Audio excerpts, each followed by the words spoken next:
culture is the unfolding of principles already implied in its originating process.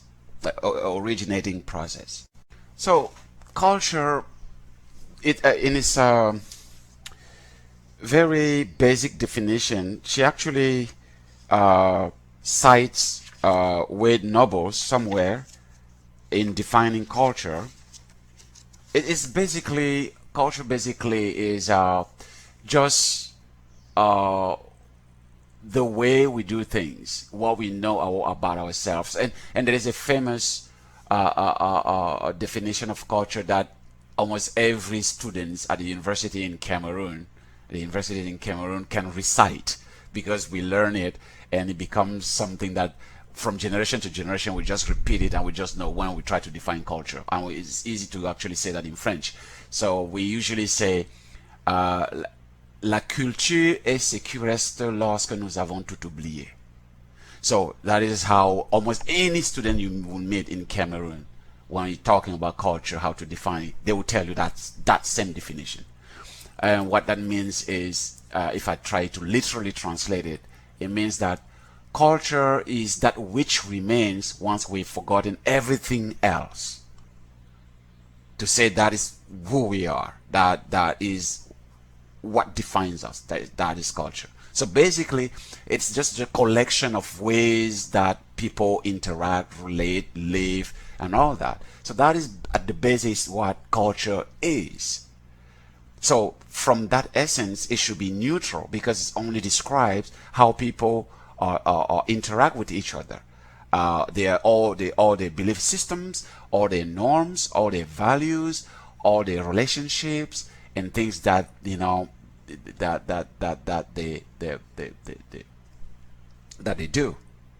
So in that sense, looking at it from that angle, it's not politicized, it's not idealized. It's just like, this is just how we define culture, right? It is who we are, what we do. But it becomes politicized, it becomes idealized when it enters the realm of comparing and contrasting and pursuing some kind of control over, pursuing some kind of power over, and then it takes another nature. Do you understand? It comes back to what I've always told you. Remember the previous book when I was telling you that knowledge, civilization has been stolen from African continent, has been taken from Africa. But it is how those people use that knowledge that makes a difference between them and the originators of that civilization and knowledge in Africa. That's what I've always told you. So I'm pretty consistent with that, because culture is there. It's how people use it that determines now the differences between people. Knowledge is the same thing. Knowledge is there. It's how people use it that makes the difference. What is considered to be knowledge, authoritative knowledge. Yeah. So there is definitely a correlation, a relationship between person and personality and culture, because I told you the definition in French, how culture is understood, as that which remains when we forget everything. Like, imagine you fall into a coma and then you come, you lost memory and everything. The only thing that you can remember, if there is one thing that you will remember, that will be defined as culture. That's basically what that definition means.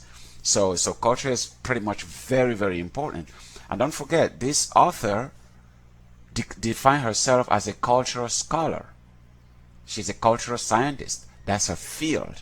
She devoted her career, her life for culture. But by training, she's anthropologist. But she saw through the field of anthropology a lot of ideologies and racism and all this kind of thing, because the field of anthropology, like any other field, is imbued with, is full, it's just tainted with Western ideologies. There's nothing neutral about any academic field, because from its inception, from the Plato and all, it was already designed that way. So it was already designed to be like that. And then when you study it, you begin to see that there is a thread, there is a link, there is a consistency here. There is it is perennial. It trickles down, and they're just repeating it and putting it in different words and different shape and different form, but the origin is the same. No matter what field you are in, you will notice that, because from its inception, from its cultural inception, it was designed that way.